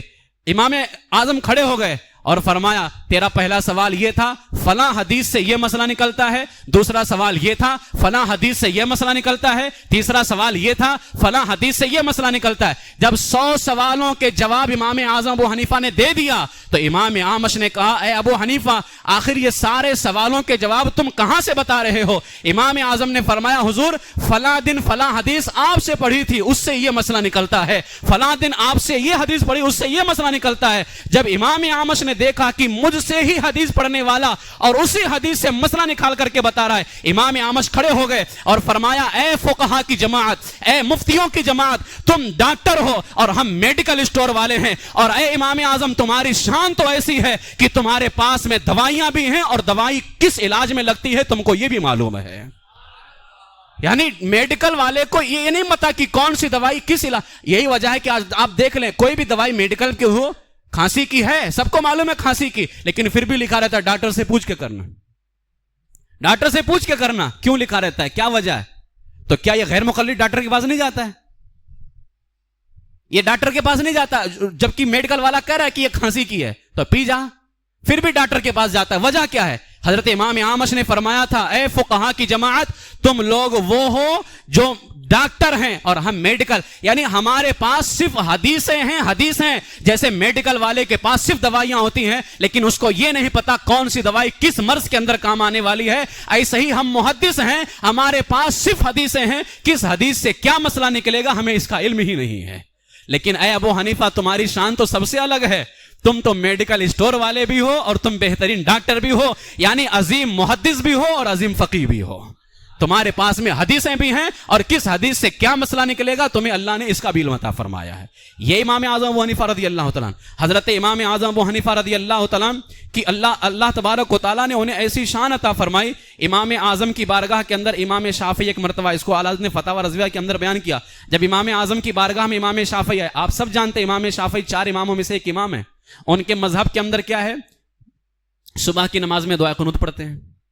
شافعی مذہب میں آمین زور سے پڑھتے ہیں نماز میں، اور آمین زور سے کہتے ہیں، بسم اللہ زور سے پڑھتے ہیں. ہم لوگ سورہ پڑھنے سے پہلے بسم اللہ آہستہ پڑھتے ہیں نا، ان کے یہاں زور سے. فجر میں دعائے قنوت پڑھیں گے، آمین زور سے بولیں گے، اور کیا پڑھیں گے؟ بسم اللہ الرحمن الرحیم زور سے. امام شافعی کے مذہب میں یہ ہے. قربان جائیں امام اعظم ابو حنیفہ رضی اللہ تعالیٰ عنہ کے مذہب پر اور ان پر. جب امام شافعی ان کی بارگاہ کے اندر آئے، اعلیٰ حضرت نے لکھا امام شافعی جو صبح دعائے قنوت پڑھتے ہیں، بسم اللہ زور سے پڑھتے ہیں، آمین زور سے بولتے ہیں، لیکن جب امام اعظم کے مزار پر آئے، فجر کی نماز پڑھا، نہ دعائے قنوت پڑھا، نہ بسم اللہ زور سے پڑھا، نہ آمین زور سے کہا. پوچھا گیا حضور آپ کا مذہب تو دعائے قنوت پڑھنا ہے اور آپ کے مذہب میں تو بسم اللہ زور سے پڑھتے ہیں، آمین زور سے بولتے ہیں، آخر آپ نے آج مذہب حنفی پر عمل کیوں کیا؟ فرمایا اس صاحب مزار کی عظمت کی وجہ سے. امام اعظم کے مزار شریف کے بغل میں مسجد ہے. فرمایا اس صاحب مزار کی عظمت کی وجہ سے کہ ان کے مذہب کے اندر یہ چیزیں نہیں ہیں، لہٰذا میں نے ان کے احترام میں یہ ساری چیزیں نہیں پڑھی ہیں. تو خود جو مسئلہ بتائے اور خود ایک اپنے زمانے کا امام ہے، ایک دنیا میں ان کے مقلدوں کی ایک تعداد ہے، لیکن وہ بھی جب امام اعظم کے مزار شریف پر آئیں تو آپ اندازہ لگائیں کہ امام اعظم ابو حنیفہ رضی اللہ تعالیٰ عنہ کے مزار کی، امام اعظم کے مذہب کی تقویت کیا ہے. حضرت امام اعظم ابو حنیفہ رضی اللہ تعالیٰ عنہ کو اللہ تبارک و تعالیٰ نے ایسا ملکہ اور ایسا خاصہ عطا فرمایا. حضرت امام اعظم کو اللہ نے کشف عطا فرمایا. کشف آپ دیکھ لیتے تھے پانی دیکھ کر کے کہ یہ بندہ کون سا گناہ کر کے آیا ہے. ایک روایت میں آتا ہے کہ امام اعظم کی مسجد میں ایک شخص آیا، جامع مسجد کوفہ کے اندر تشریف لے کر کے آیا، اور ایک جوان جو تھا وہ وضو کر رہا تھا. اس کا پانی جب ٹپکا، امام اعظم نے اس پہ نظر کی، اس سے فرمایا اے میرے بیٹے، ماں باپ کو تکلیف دینے سے توبہ کر، ماں باپ کو تکلیف دینے سے توبہ کر. اس نے عرض کی حضور میں توبہ کرتا ہوں، لیکن آپ کو کیسے پتا چلا؟ فرمایا تیرے جب اعضائے وضو سے پانی گر رہے تھے تو نے ماں باپ کی نافرمانی کر کے جو گناہ کیا تھا وہ گناہ تیرے پانی سے گر رہے تھے. مجھے بتاؤ یہ غیر مقلد اہل حدیث اپنے پانی کا دیکھ کر کے نہیں بتا سکتا ہے، دوسرے کا کیا بتائے گا؟ اللہ نے امام اعظم کو یہ شان عطا فرمائی. کون وضو کر رہا ہے، کس کا پانی کیسا گر رہا ہے، صرف پانی گرتا ہوا نہیں دیکھ رہے ہیں، اس کے ساتھ اس کے کون سے گناہ جا رہے ہیں. اللہ نے امام اعظم کو یہ ملکہ بھی عطا فرمایا تھا. فرمایا کہ تو نے یہ گناہ کیا ہے. اسی طریقے سے ایک شخص کو دیکھ کر کے فرمایا زنا سے توبہ کر. اسی طریقے سے ایک شخص کو دیکھ کر کے فرمایا تو شراب پیتا ہے اور مزامیر میوزک سنتا ہے، توبہ کر. یہ اللہ تبارک و تعالیٰ نے امام اعظم رحمت اللہ تعالی علیہ کو کشف عطا فرمایا تھا. حضرت عبداللہ ابن مبارک فرماتے میں نے امام اعظم سے بڑا متقی کسی کو نہیں دیکھا. بڑا متقی میں نے ان سے بڑا متقی، ان سے بڑا پرہیزگار میں نے کسی کو نہیں دیکھا ہے. اور یزید ابن ہارون فرماتے میں نے 1000 استاذوں سے علم حاصل کیا، مگر میں نے اپنے 1000 اساتذہ میں سب سے بڑا عالم، سب سے بڑا پرہیزگار اگر کسی کو پایا ہے تو امام اعظم کو پایا ہے. 1000 جگہوں سے فیض حاصل کرنے والا، اور یہ گلی گلی جا کے فیض حاصل کرتا ہے تو کہتا ہے امام اعظم کو کچھ نہیں آتا تھا. اور وہ 1000 کے پاس پڑھ کر کے بھی کہتے ہیں کہ 1000 میں 999 ایک طرف اور امام اعظم ایک طرف. 999 ایک طرف اور امام اعظم ابو حنیفہ رضی اللہ تعالیٰ نے ایک طرف. یہ اللہ تبارک و تعالیٰ نے انہیں شان عطا فرمائی. حضرت سیدنا امام اعظم ابو حنیفہ رضی اللہ تعالیٰ پوری رات عبادت کرتے تھے. آپ نے 30 سال تک کے ایک رکعت میں مکمل قرآن پاک تلاوت فرمائی ہے. عشاء کے وضو سے فجر کی نماز 40 سال تک کے آپ نے ادا فرمائی. اور امام اعظم ابو حنیفہ رضی اللہ تعالیٰ جو ہے پورے رمضان شریف میں 62 قرآن مجید تلاوت فرمایا کرتے تھے. بلکہ آج جہاں امام اعظم کا مزار شریف ہے نا، پورے بغداد کے اندر یقیناً ہر جگہ فیض ہے، ہر جگہ. اور یہاں جو رحمتیں برس رہی ہیں ادھر ہی سے آ رہی ہیں. لیکن پورے بغداد کے اندر سب سے زیادہ 2 جگہ رحمتوں کی بارش ہوتی ہے، ایک ہمارے امام شریعت سرکار امام اعظم کی بارگاہ میں، ایک ہمارے امام طریقت سرکار غوث اعظم شیخ عبد القادر جیلانی کی بارگاہ میں۔ کیا وجہ ہے؟ امام اعظم کا آج جہاں مزار شریف ہے، امام اعظم نے 7000 قرآن پاک ختم فرمایا تھا اسی جگہ پہ، 7000، اور آپ نے وصیت کی تھی، اس لیے کہ وہ جو قبرستان آتا ہے وہ کسی کا غصب کیا ہوا نہیں ہے، ٹھگا ہوا نہیں۔ امام اعظم نے فرمایا تھا مجھے اسی جگہ دفن کرنا۔ بغداد کے اندر ایک مرتبہ بکری چوری ہو گئی، آپ نے 6 مہینہ یا 1 سال تک کے بکرے کا گوشت کھانا چھوڑ دیا تھا، پتہ نہیں وہ اسی چوری کا جو ہے کوئی کھلا دے۔ یہ تقویٰ تھا امام اعظم ابو حنیفہ کا۔ جہاں آج امام اعظم آرام فرما رہے ہیں، 7000 قرآن مقدس آپ نے وہاں ختم فرمایا تھا۔ رحمتیں کیوں نہ ہوں، اللہ کی رحمت و انوار کی بارش ہو رہی ہے آج۔ سیدنا امام اعظم ابو حنیفہ رضی اللہ تعالیٰ عنہ اللہ تبارک و تعالیٰ کی بارگاہ کے اندر اس قدر مقبول ہیں، ایک مرتبہ خانہ کعبہ کے اندر آپ نے عبادت کی، اور اتنی عبادت کی غیب سے آواز آئی، ابو حنیفہ تم نے ہماری معرفت حاصل کی اور تم نے ہماری خدمت میں خلوص کا مظاہرہ کیا، اس لیے ہم نے تمہیں بخش دیا اور قیامت تک تمہارے مذہب پر چلنے والوں کو بخش دیا ہے۔ اس کا کیا مطلب ہے؟ کچھ بھی گناہ کرتے رہو، اس کا یہ مطلب نہیں ہے۔ اس کا مطلب یہ ہے اگرچہ گناہ ہو جائیں گے لیکن امام اعظم کا سچا ماننے والا جو ہوگا، اللہ تعالیٰ مرنے سے پہلے اس کو توبہ کی توفیق ضرور عطا فرمائے گا، اور وہ دنیا سے جائے گا تو گنہگار ہو کر کے نہیں بلکہ اللہ کا محبوب بن کر کے دنیا سے جائے گا۔ وہ یہ اللہ تعالیٰ نے امام اعظم ابو حنیفہ رضی اللہ تعالیٰ عنہ کو شان عطا فرمائی۔ امام اعظم کو اللہ تبارک و تعالیٰ نے کیسی شان عطا فرمائی؟ علماء اور ائمہ آپ کی امام شافعی رحمۃ اللہ تعالیٰ علیہ کیا فرماتے ہیں؟ امام شافعی جو خود امام ہے فرماتے ہیں پوری دنیا میں کسی کی عقل امام اعظم کے برابر نہیں ہے، کسی کی عقل امام اعظم کے برابر نہیں۔ اور امام علی بن عاصم یہ فرماتے ہیں اگر ابو حنیفہ کی عقل تمام زمین والوں آدھے آدمیوں کی عقل کو تولا جائے، یعنی پوری زمین کے آدھے آدمی ایک طرف ان کی عقل کو تولا جائے اور ایک پلے میں امام اعظم کی عقل کو رکھا جائے، فرماتے امام اعظم کی عقل غالب ہو جائے گی وہ۔ اور حضرت سیدنا امام اعظم ابو حنیفہ رضی اللہ تعالیٰ عنہ کے حوالے سے امام باقر رضی اللہ تعالیٰ عنہ کیا فرماتے ہیں؟ اتنا خوش ہوئے امام باقر رضی اللہ تعالیٰ عنہ، ایک مرتبہ تو آپ نے پیشانی چوما، سینے سے لگایا اور فرمایا کہ میرے نانا کی سنتوں کو تمہارے ہوتے ہوئے کوئی نہیں بدل سکتا۔ اور ایک موقع پر امام باقر رضی اللہ تعالیٰ عنہ نے فرمایا اے دنیا والو سنو، ابو حنیفہ کے پاس ظاہری علوم کا خزانہ ہے اور مجھ باقر کے پاس میں باطنی علوم کا خزانہ ہے، یعنی وہاں سے ظاہری علم بھی حاصل کرنا ہے اور یہاں سے باطنی علم حاصل کرنا ہے۔ اور الحمدللہ ہم امام باقر کا نام بھی ادب سے لیتے ہیں، امام اعظم کا نام بھی ادب سے لیتے ہیں، اور ہمارے پاس طریقت بھی ہے اور الحمدللہ شریعت بھی ہے۔ امام جعفر صادق رضی اللہ تعالیٰ نے فرمایا اے ابو حنیفہ میں دیکھ رہا ہوں کہ تم میرے نانا جان کی سنتوں کو زندہ کرو گے۔ امام جعفر صادق نے فقہ جعفریہ ماننے والوں پر زوردار تماچا ہے، فرمایا کہ تم میرے نانا جان کی سنتوں کو زندہ کرو گے اور تمہاری رہنمائی سے لوگوں کو صحیح راستہ ملے گا۔ تمہیں اللہ تعالیٰ کی طرف سے یہ توفیق حاصل ہوئی ہے کہ زمانے بھر کے علماء ربانی تمہاری وجہ سے صحیح مسلک اختیار کریں گے۔ وہ یہ امام جعفر صادق رضی اللہ تعالیٰ عنہ کے مبارک فرامین موجود ہیں امام اعظم ابو حنیفہ رضی اللہ تعالیٰ عنہ کے حوالے سے۔ امام شافعی فرماتے ہیں جو شخص دین کی سمجھ حاصل کرنا چاہے اسے چاہیے کہ امام اعظم کے شاگردوں سے علم فقہ کو حاصل کرے، امام اعظم سے نہیں، امام اعظم کے شاگردوں سے۔ امام شافعی فرماتے ہیں اگر کوئی فقیہ بننا چاہتا ہے، مفتی بننا چاہتا ہے تو وہ امام اعظم کے شاگردوں سے فیض حاصل کرے۔ وہ یہ اتنے بڑے بڑے ائمہ امام اعظم کو مان رہے ہیں، کیا وجہ ہے؟ تو آپ اندازہ لگا سکتے ہیں آج گلیوں میں گھومنے والا سچا نہیں ہو سکتا ہے، یہ کچھ لاکھ کرتے ہیں۔ اب امام اعظم ابو حنیفہ رضی اللہ تعالیٰ عنہ کے حوالے سے میں بے شمار ان کی شانیں بیان کرتا، لیکن میں کچھ ایسی باتیں آپ کے سامنے پیش کرنا چاہتا ہوں۔ امام اعظم ابو حنیفہ رضی اللہ تعالیٰ عنہ اتنے دور اندیش تھے، اللہ تعالیٰ نے ایسا کشف عطا کیا۔ حضرت فرید الدین عطار رحمۃ اللہ تعالیٰ علیہ، جانتے ہیں بڑے بزرگ ہیں حضرت فرید الدین عطار، فرماتے ہیں ایک دن کچھ بچے گیند کھیل رہے تھے اور اتفاق سے کھیل کے دوران وہ گیند امام اعظم کی مجلس میں آ گری۔ جب گیند امام اعظم کی مجلس میں آئی نا تو کسی بچے کو ہمت نہ ہوئی کہ امام اعظم کے سامنے سے اٹھا کر کے لائے، سب مارے ادب کے دبک گئے۔ اسی دوران ایک بچے نے دوڑ کر کے آپ کے سامنے سے گیند اٹھا لی۔ امام اعظم نے فرمایا یہ لڑکا صحیح النسل معلوم نہیں ہوتا ہے، اس کی نسل صحیح نہیں ہے کیونکہ اس میں حیا اور ادب نہیں ہے۔ جب پتہ کیا گیا تو واقعی وہ لڑکا اس کے باپ کا پتہ نہیں تھا۔ کیسا کشف تھا. بے حیا. آج بھی بہت سارے علماء کی گستاخی کرتے ہیں، علماء ربانیین کی. اللہ تعالیٰ نے ان کو سلامت رکھا ہے، اللہ کا شکر ادا کیجیے. ہمارے مسائل کا یہ حل کرتے ہیں.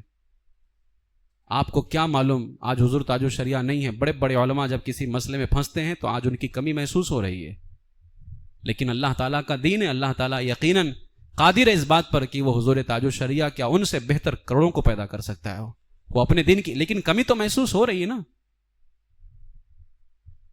یہ کہتے ہیں کہ ہمیں اماموں کی پیروی کرنے کی کیا ضرورت ہے. ہم اپنے مولوی سے آپ مجھ سے کوئی مسئلہ پوچھتے ہیں تو میں اپنے باپ کے گھر سے بتاتا ہوں. میں وہی تو مسئلہ بتاؤں گا نا جو امام اعظم نے استنباط فرمایا ہے. تو پیروی میری ہوئی ہے، امام اعظم کی پیروی ہوئی ہے، تو پیروی ان کی ہوئی. حضرت سیدنا امام اعظم ابو حنیفہ رضی اللہ تعالیٰ عنہ اتنے بڑے عالم. حضرت امام اعظم ابو حنیفہ کے حوالے سے امام شافعی خود فرماتے ہیں امام اعظم جیسا بچہ کسی عورت نے پیدا نہیں کیا ہے. امام شافعی کہتے ہیں ان کے جیسا کسی عورت نے بچہ نہیں پیدا کیا. یہ امام اعظم ابو حنیفہ رضی اللہ تعالیٰ عنہ کا مقام مرتبہ ہے. اور امام اعظم اور امام بخاری، یہ بخاری کا زیادہ نام لیتے ہیں اور امام بخاری تو ہمارے ہیں، لیکن یہ لے کر کے نام گمراہ کرتے ہیں. میں آپ کو بتاؤں امام بخاری کے استاذ کا نام کیا جانتے ہیں؟ امام بخاری ان کے استاذ کا نام ہے امام احمد ابن حنبل. 4 اماموں میں سے آتے ہیں. امام بخاری کے استاذ کا نام کیا ہے؟ امام احمد ابن حنبل. امام احمد ابن حنبل کے استاذ کا نام جانتے ہیں کیا؟ امام شافعی. اور امام شافعی کے استاذ کا نام جانتے ہیں کیا؟ امام محمد رحمۃ اللہ تعالی علیہ. اور امام محمد کے استاذ کا نام امام ابو یوسف. امام محمد نے امام اعظم سے بھی سیکھا ہے لیکن زیادہ امام ابو یوسف سے سیکھا ہے. تو امام محمد کے استاذ کا نام امام ابو یوسف اور امام ابو یوسف کے استاذ کا نام امام اعظم ابو حنیفہ رضی اللہ تعالیٰ عنہ ہے. کتنا واسطہ ہے. امام بخاری ان کے استاد امام احمد ابن حنبل 1، ان کے استاد امام شافعی 2، امام شافعی کے استاد امام محمد 3، امام محمد کے استاد امام ابو یوسف 4، تو امام ابو یوسف کے استاد امام اعظم. تو امام بخاری اور امام اعظم کے درمیان 4 لوگ ہیں. تو امام بخاری کو فیض کس کا ملا ہے؟ امام اعظم ابو حنیفہ رضی اللہ تعالیٰ عنہ کا ملا ہے. آپ اندازہ لگائیں کہ اللہ تعالیٰ نے ہمارے امام کو کیسا جامع بنایا تھا، خوبیوں کا جامع. اب امام بخاری تو سارے محدثین میں امیر المومنین فی الحدیث کہا جاتا ہے. تو جب یہ بخاری امام اعظم کے شاگردوں میں آتے ہیں تو اور جتنے محدث ہیں وہ سب کے سب امام اعظم کے شاگردوں میں آتے ہیں. اب وقت نہیں، ورنہ وہ آج بھی شجرہ موجود ہے، نیٹ پر بھی موجود ہے. آپ اس کا دیکھیں گے میپ تو اس کے اندر سب بتایا ہوا ہے. سارے محدثین، سارے فقہا امام اعظم ابو حنیفہ رضی اللہ تعالیٰ عنہ کے شاگردوں میں آتے ہیں. اس لیے عبداللہ ابن داؤد فرماتے تھے مسلمانوں پر لازم ہے کہ وہ اپنی نمازوں میں اللہ سے امام اعظم کے لیے دعا کریں. ہر مسلمان پہ لازم ہے کہ امام اعظم کے لیے اللہ کی بارگاہ میں دعا کیا کریں. سیدنا امام اعظم ابو حنیفہ رضی اللہ تعالیٰ عنہ کا یہ مقام اور اللہ تبارک و تعالیٰ نے یہ شان آپ کو عطا فرمائی. امام اعظم ابو حنیفہ صدیق اکبر کے مظہر ہیں. صدیق اکبر کے مظہر ہیں امام اعظم. کس طور پر؟ آپ دیکھ لیں حضور علیہ الصلوۃ والسلام کے پہلے خلیفہ کون ہیں؟ حضرت سیدنا ابو بکر صدیق رضی اللہ تعالیٰ عنہ. اور اس امت کا سب سے پہلا مجتہد قرآن و حدیث سے مسئلہ نکالنے والا کون ہے؟ حضرت امام اعظم ابو حنیفہ رضی اللہ تعالیٰ عنہ، جنہوں نے اجتہاد کو ترتیب دیا ہے. صدیق اکبر سب سے پہلے قرآن کو جمع کرنے والے ہیں. امام اعظم سب سے پہلے فقہ کے مسائل کو جمع فرمانے والے ہیں. صدیق اکبر رضی اللہ تعالیٰ عنہ حضور علیہ الصلوۃ والسلام کے بعد پہلے عدل و انصاف قائم کرنے والے. امام اعظم نے سب سے پہلے اجتہاد اور تفقہ کی بنیاد رکھی ہے. حضرت سیدنا امام اعظم ابو حنیفہ کو جہاں صدیق اکبر سے مظہر حاصل ہے، اب آپ اندازہ لگا امام اعظم اور غوث پاک رضی اللہ تعالیٰ، حضرت غوث پاک رضی اللہ تعالیٰ کا قدم سارے ولیوں کی گردنوں پر ہے. امام اعظم کا احسان تمام علماء کی گردنوں پر ہے. تمام علماء کی گردنوں پر امام اعظم ابو حنیفہ رضی اللہ تعالیٰ کا احسان ہے. یہ حضرت امام، اور اللہ تعالیٰ نے ایسا جو ہے آپ کو ذہن عطا فرمایا تھا، اتنی حاضر جوابی. ایک مرتبہ امام اعظم اپنے ساتھیوں کے ساتھ باغ میں تھے، راستے میں قاضی صاحب ملے، قاضی ابن ابی لیلہ. یہ کوئی معمولی نہیں تھے، یہ اس وقت کے قاضی تھے، جج تھے امام اعظم کے زمانے کے. جب وہ ملے نا تو وہ بھی اپنے خچر پر سوار ہو کر کے جا رہے تھے، تو وہ کہیں کچھ عورتوں کے پاس سے گزرے. وہ عورتیں آپس میں گانا گا رہی تھیں. جب دیکھا نا کہ قاضی ابن ابی لیلہ آ رہے اور امام اعظم آ رہے تو عورتوں نے گانا بند کر دیا. جب گانا بند کیا تو امام اعظم نے ان عورتوں سے کہا تم سب نے اچھا کیا، تم سب نے اچھا کیا. تو قاضی ابن ابی لیلہ نے جب امام اعظم کو دیکھا نا تو قاضی ابن ابی لیلہ کے پاس ایک کیس آیا ہوا تھا، مقدمہ، اور اس مقدمے کی گواہی امام اعظم کو دینی تھی. یعنی اس کی گواہی امام اعظم قاضی کے بارگاہ میں دینے والے تھے. تو حضرت قاضی ابن ابی لیلہ نے کہا کہ تم اس مقدمے کی گواہی نہیں دے سکتے. تمہاری گواہی شریعت کی نظر میں مردود ہے. تو کہا حضور آپ میری گواہی مردود کیوں کر رہے ہیں؟ تو قاضی ابن ابی لیلہ نے کہا کہ تم نے گانے والیوں سے کہا کہ اچھا کیا، تم نے گانے کو اچھا کیا، اچھا کہا ہے تو تمہاری گواہی مقبول نہیں ہو سکتی ہے. امام اعظم نے فرمایا حضور میں نے جو یہ لفظ کہا تھا تم نے اچھا کیا کب کہا تھا؟ تو قاضی ابن ابی لیلہ نے کہا جب وہ چپ ہو گئی تھی. تو امام اعظم نے کہا حضور بتائیے جب وہ چپ ہو گئی تھی تب میں نے کہا تھا کہ تم نے اچھا کیا، یا جب گا رہی تھی تب میں نے کہا تھا کہ تم نے اچھا کیا؟ قاضی ابن ابی لیلہ نے کہا کہ تم نے اس وقت کہا تھا جب وہ عورتیں چپ ہو گئی تھی. امام اعظم نے فرمایا حضور میں نے چپ ہونے کو اچھا کہا تھا، ان کے گانے کو اچھا نہیں کہا تھا. یہ قاضی ابن ابی لیلہ ہیں. لیکن اس مسئلے کے اندر امام اعظم ابو حنیفہ رضی اللہ تعالیٰ نے کس طرح سے جواب عطا فرمایا؟ امام ابو یوسف امام اعظم کے شاگرد ہیں. ایک مرتبہ بغیر بتائے امام اعظم کی جگہ پر درس دینے بیٹھ گئے. امام اعظم کو پتا چلا کہ امام ابو یوسف درس دینے بیٹھ گئے ہیں. تو امام اعظم نے اپنے ایک دوسرے شاگرد کو بھیجا کچھ سوالات دے کر کے، کہا جائیے سوال کرو. اب آئے اور انہوں نے سوال کیا امام ابو یوسف سے، بتائیے ایک آدمی نے دھوبی کو اپنا کپڑا دیا دھلنے کے لیے، ٹھیک ہے، جب وہ بندہ اپنا کپڑا لینے آیا دھوبی کے اندر تو دھوبی نے انکار کر دیا کہ تم نے کپڑا نہیں دیا ہے. اب کچھ دنوں کے بعد وہ دھوبی دھلا دھلایا کپڑا لا کر کے اس آدمی کو دیا. اب سوال یہ ہے کہ کپڑا دھلنے کی جو اجرت ہے، قیمت ہے، اس کو ملے گی یا نہیں؟ امام ابو یوسف نے کہا ملے گی. کہا غلط. امام ابو یوسف نے کہا نہیں ملے گی. کہا یہ بھی غلط ہے. حیران ہو گئے کہ اجرت ملے گی بھی نہیں ملے گی بھی، یہ دونوں غلط کیسے ہو سکتا ہے؟ تو امام اعظم نے جس کو بھیجا تھا نا، انہوں نے کہا سنو، دھوبی نے انکار کیا تھا، اگر انکار کرنے سے پہلے اس نے کپڑا دھلا ہوگا تو اجرت ملے گی، انکار کرنے کے بعد دھلا ہوگا تو اجرت نہیں ملے گی. اس لیے کہ انکار کرنے کے بعد تو نے کپڑا اپنے سے دھلا ہے، اور جب اپنے سے دھلا تو اجرت نہیں ملے گی. انکار کرنے سے پہلے دھلا ہوتا تو یہ اس کے دینے پہ دھلتا تو اجرت ملتی تھی اس کو. تو امام اعظم ابو حنیفہ امام ابو یوسف حیران ہو گئے. کہا دوسرا سوال یہ ہے کہ آدمی نماز میں داخل فرض سے ہوتا ہے یا سنت سے ہوتا ہے؟ امام ابو یوسف نے کہا فرض سے ہوتا ہے. کہا غلط. کہا سنت سے ہوتا ہے. کہا یہ بھی غلط. کہا فرض سے بھی داخل ہوتا ہے سنت سے بھی داخل ہوتا ہے. کہا یہ کیسے؟ کہا تکبیر تحریمہ فرض ہے، فرض سے داخل ہوتا ہے، اور تکبیر تحریمہ کے لیے ہاتھ اٹھانا سنت ہے تو ہاتھ بھی اٹھاتا ہے، تکبیر تحریمہ بھی کہتا ہے تو فرض بھی ہے سنت بھی ہے اور دونوں سے داخل ہوتا ہے وہاں. پھر اس کے بعد میں کہا ایک تیسرا سوال ہے. کہا تیسرا سوال یہ ہے کہ ہانڈی چولہے پر تھی. ہانڈی، یہ سب مسئلے آپ بھی سنیے. ہاں، اور یہ سوال جو یہ جا کر کے غیر مقلد سے پوچھئے، اس کو بولیے حدیث پیش کرے، حدیث پیش کیجئے. صحیح کہہ رہا ہوں، وضو ٹوٹ جائے گا. ہانڈی پک رہی، اب بتائیے صراحت کے ساتھ آپ کو حدیث میں ملے گا کہیں؟ حدیثوں سے سب نکالے ہوئے ہیں مسائل، لیکن ہمارے پاس اتنا علم نہیں ہے. ہانڈی میں جو ہے فرماتے ہانڈی چولہے پر تھی، اس میں گوشت پک رہا تھا اور شوربہ پک رہا تھا. تو جیسے بغل والے کو خوشبو محسوس ہوتی ہے، کسی پرندے کو بھی خوشبو محسوس ہو گئی. گوشت پک رہا تھا اور کیا تھا اس میں؟ شوربہ. تو سوال یہ تھا کہ اس میں پرندہ گر گیا. پرندہ گرے گا تو مرے گا ہی نا، ابھی وہ پک رہا ہے. تو اس نے کہا کہ بتاؤ گوشت اور شوربہ کھایا جائے گا یا نہیں کھایا جائے گا؟ پرندہ گرا ہے، کھایا جائے گا کہ نہیں کھایا جائے گا؟ امام ابو یوسف نے کہا کھایا جائے گا. اس نے کہا غلط. پھر فرمایا نہیں کھایا جائے گا. پھر کہا غلط. کہا یہ کیسے ہو سکتا ہے؟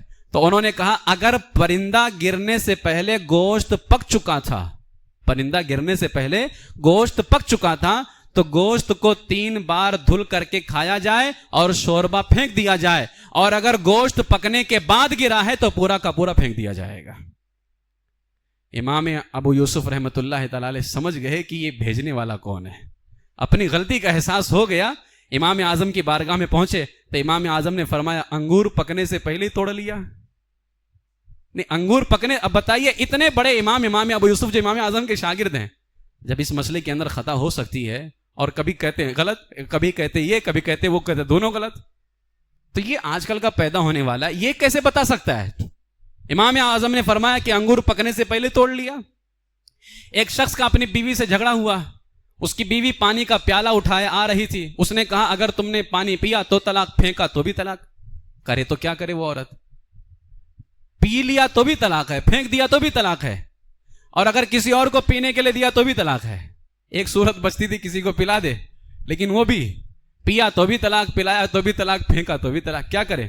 امام اعظم کی بارگاہ میں دوڑتے ہوئے جو ہے علماء کے پاس پہلے گئے لیکن کوئی بتا نہ پایا. امام اعظم کی بارگاہ میں آئے، آپ نے فرمایا اب پیے گی تو بھی طلاق ہے، کسی کو پلاتی ہے تو بھی طلاق ہے، پھینکتی ہے تو بھی طلاق ہے. ایک صورت بنتی ہے اس گلاس کے اندر کپڑا ڈالے، کپڑا ڈال کر کے پورے پانی کو اس کے اندر سکھا دے، اس کی شرط بھی پوری ہو جائے گی، عورت کو طلاق بھی نہیں ہوگی.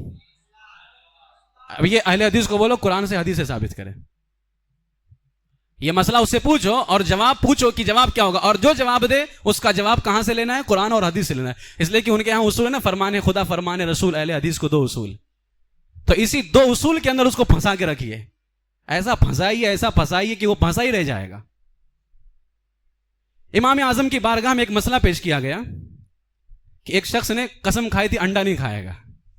اب اس میں سنی، آج بھی کچھ عورتیں ہماری کچھ قسم کھا لیتی ہیں، اب بہت عجیب عجیب قسم کھاتی ہیں. اس نے قسم کھایا کہ میں انڈا نہیں کھاؤں گا.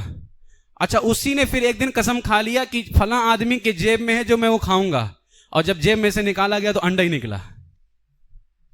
اب قسم کھایا تھا کہ انڈا نہیں کھاؤں گا، اور پھر قسم کھا لیا کہ جو جیب میں ہے وہ کھاؤں گا، اور جب جیب میں سے نکالا گیا تو کیا نکلا؟ انڈا نکلا. اب اس کی قسم پوری ہو تو کیسے پوری ہو؟ انڈا کھاتا ہے تو بھی قسم ٹوٹے، اور نہ کھا تو بھی قسم ٹوٹے کہ کہا جیب میں جو کھاؤں گا، اور جیب میں سے انڈا ہی نکلا. امام اعظم کی بارگاہ میں آئے، امام اعظم نے فرمایا کام کرو، وہ انڈا لے جا کر کے مرغی کے نیچے رکھ دو، جب چوزا نکل آئے اسے پکا کر کے کھا لے تو اس کی قسم بھی پوری ہو جائے گی، اس کو جو ہے کفارہ دینے کی کوئی ضرورت نہیں ہے. اس لیے کہ وہ انڈا کھائے گا نہیں، اور چوزا نکل آیا اور چوزا کھائے گا تو اس کا وہ قسم پورا ہو گیا، اور جیب میں سے انڈا نکلا تو انڈا نہیں کھا رہا بلکہ وہ چوزا کھا رہا ہے. تو امام اعظم ابو حنیفہ رضی اللہ تعالیٰ عنہ کو اللہ تبارک، امام اعظم کے استاد امام اعمش آدھی رات کو اپنی بیوی سے جھگڑا کر رہے تھے. ہوتا ہے کبھی کبھار ایسے مسائل پیش آتے ہیں. تو اب جب امام اعمش نے آدھی رات کو بیوی سے جھگڑا کیا اور اپنی بیوی کو برا بھلا کہنا شروع کیا، تو جواب میں بیوی نے بھی کہہ دیا میں تم سے بات نہیں کروں گی. اس نے قسم کھا لی میں بات نہیں کروں گی تم سے. اب وہ گفتگو کرتے وہ چپ رہتی، کوئی جواب نہیں. اچھا، عورتیں جب ٹھان لیں تو پھر کچھ نہیں ہونے والا ہے. اس نے کہا میں گفتگو نہیں کروں گی. صبح ہوئی تب بھی عورت کا یہ حال رہا، وہ بات ہی نہیں کر رہی ہے. امام اعمش نے غصے میں آئے اور کہا آج رات، یعنی اب دن جو ختم ہوگا اس کے بعد جو رات آئے گی، اگر رات ختم ہونے سے پہلے تو نے مجھ سے بات نہ کی تو تجھے طلاق ہے. وہ بھی بڑی ضدی تھی، سارا دن بات نہیں کی، پورا دن گزر، اب رات، اب یہ آخری رات ہے، اب اگر یہ رات گزر گئی تو عورت کو طلاق پڑ جائے گی. اس نے امام اعمش نے قسم کھا لیا ہے. تو رات ہوئی تو ان کی بیٹی نے کہا ابا جان سے بات کر لو تاکہ یہ مصیبت ٹل جائے ورنہ طلاق ہو جائے گی. لیکن اس نے کوئی بات نہیں کی، وہ کہا میں بات ہی نہیں کروں گی. امام اعمش رضی اللہ تعالیٰ عنہ کو اپنی غلطی کا احساس ہوا، پریشان ہوئے، اور پھر کیا کریں، اسی خیال کے اندر امام اعظم کی بارگاہ میں آئے، سارا واقعہ پیش کیا. کہا اگر وہ صبح تک نہیں بولی تو طلاق ہو جائے گی، لہٰذا کوئی طریقہ ہو جو اسے جو ہے اس کا حل ہو. تو امام اعظم ابو حنیفہ رضی اللہ تعالیٰ نے فرمایا آپ تسلی رکھیں، مسئلے کا حل ہو جائے گا، بہت ہی آسانی کے ساتھ اس مسئلے کا حل ہو جائے گا، آپ تسلی رکھیے. آپ نے فرمایا، امام اعظم نے ایک آدمی کو بلایا، دوسرے آدمی کو بلایا اور کہا کہ تم ایک کام کرو، ان کے گھر کے پاس والی مسجد میں صبح طلوع سحر سے پہلے اذان دے دینا.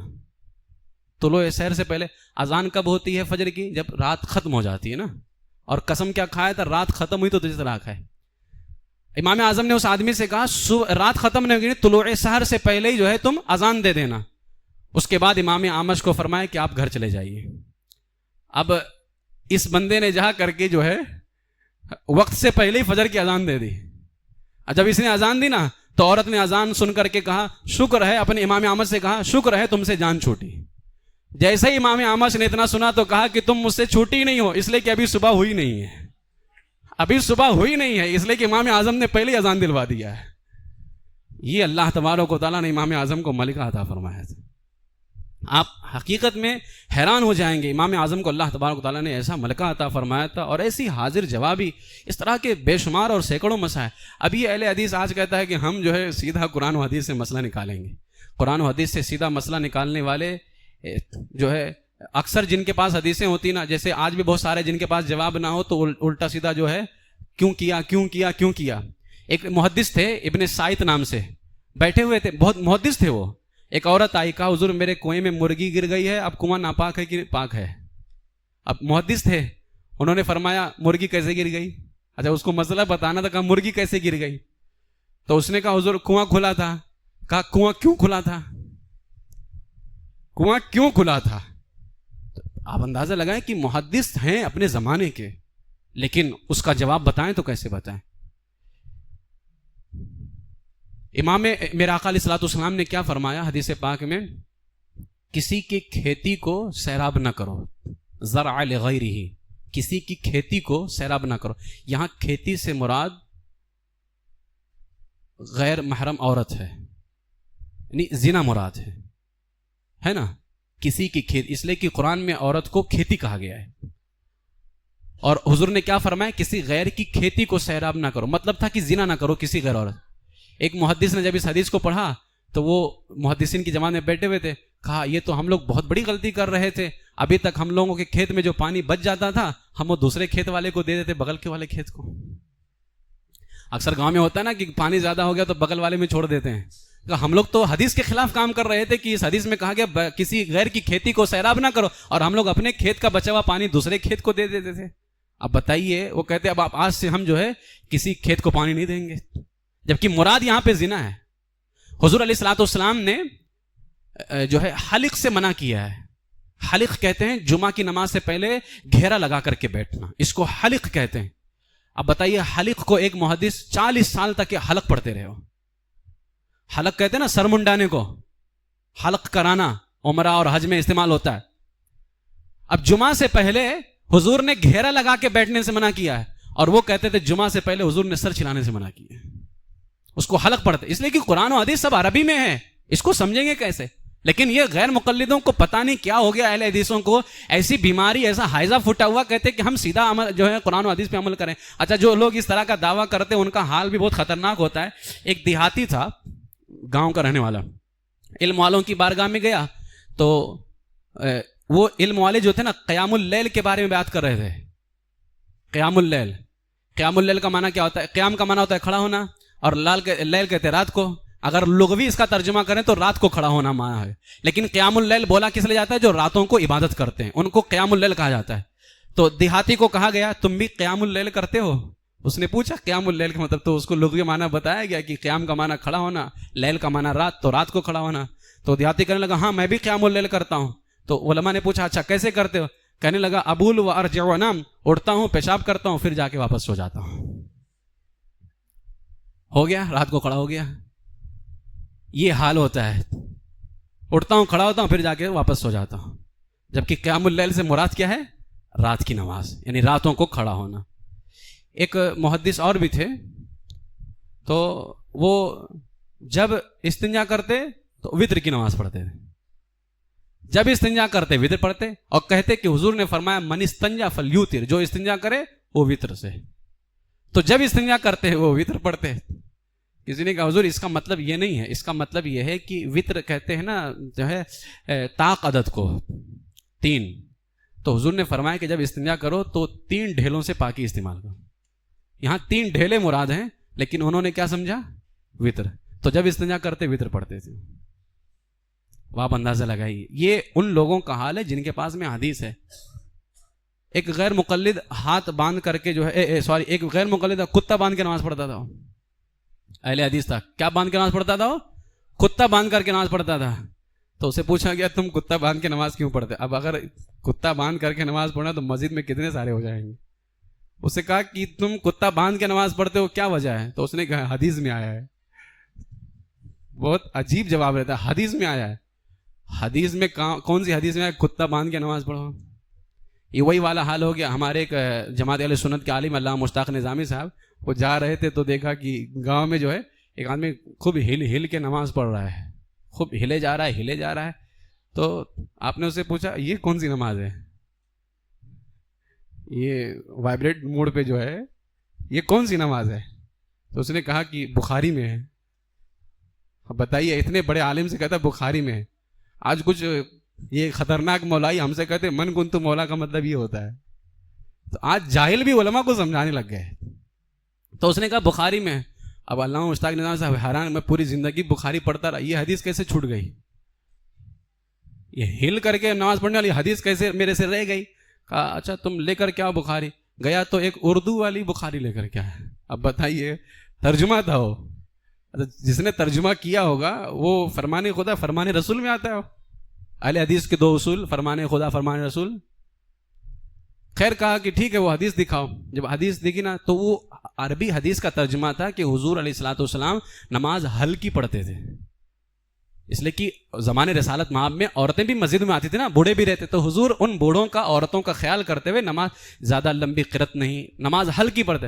اب ہلکی جب لکھیں گے تو ہا کے اوپر زبر, اور جب ہل کے لکھیں گے تو ہا کے نیچے زیر, تو وہ ہلکی کو ہل کے پڑھتا تھا اور نماز پوری ہل کے پڑھتا تھا. اب بتائیے ان کو اردو پڑھنے نہیں آتی صحیح سے, غیر مقلدوں کو, اہل حدیثوں کو, اور یہ کہتے ہیں کہ فرمان خدا فرمان رسول اہل حدیث کے دو اصول. یہ ان کا حال ہوتا ہے. تو بالکل ایسا ہی حال ہے. اس سے کہا گیا تو یہ کتا باندھ کے نماز پڑھتا ہے. اس نے کہا حدیث میں آیا ہے. اب حدیث میں حضور علیہ السلام نے جانتے کیا فرمایا؟ حضور نے فرمایا تھا نماز حضور قلب سے پڑھو. کس سے پڑھو؟ حضور قلب. بڑے قاف کے ساتھ جب لکھا قاف لام با قلب, اس کا معنی ہوتا ہے دل, اور اگر چھوٹے کاف کے ساتھ لکھا جائے کاف لام با تو اس کا معنی ہوتا ہے کتا. حضور نے فرمایا نماز حضور قلب سے پڑھو, تو وہ اس کا پڑھتا تھا کہ حضور قلب سے یعنی کتا باندھ کر کے نماز پڑھو. تو جب وہ نماز پڑھتا تھا تو کتے کو باندھ کر کے نماز پڑھتا تھا. یہ غیر مقلدین کا حال ہے. خیر اللہ تبارک و تعالیٰ نے ہمیں ایسی پریشانیوں سے بچا کے رکھا ہوا ہے. نہ ہم کتا باندھ کے نماز پڑھتے ہیں, نہ ہم ہر استنجا کے بعد وتر کی نماز پڑھتے ہیں. الحمدللہ جو ہے ہم بہت بہتر طریقے سے نماز ادا کرتے ہیں.